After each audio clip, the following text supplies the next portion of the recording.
بسم الله الرحمن الرحيم. السلام عليكم ورحمة الله وبركاته.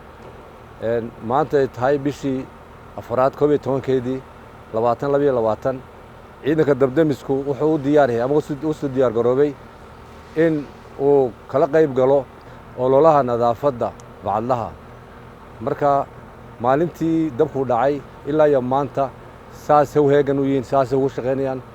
maanta waxaa ku jira 8 gaari oo dhinacyadan aan ka joojinay oo haddii uu dab kaco si ay u baktiyaan boqol ciidan ku jira.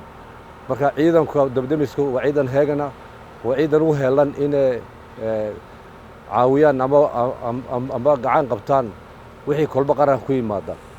aad iyo aad baan ciidanka dabdamiska ugu mahadinayaa, si fiican ee had jeer u shaqeeyaan iyo gacanta ka geystaan. waana diyaar bay u yihiin wax allaaliyo wixii shaqood ee timaada. waxayna heegan ku jirayaan ilaa iyo maalinta bacdada la dhisi doono, la dhammayn doono. idinka arka nadaafaddii waxa ku jira cagafyaa ku jira, iskarogoyn baa ku jira.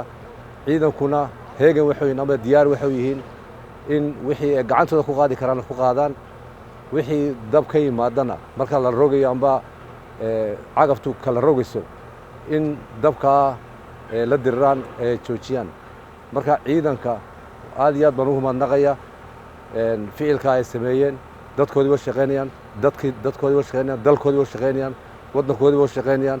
marka hadalkan waxaan ku soo gabagabeynayaa guul, barwaaqo iyo wada shaqeyn fiican.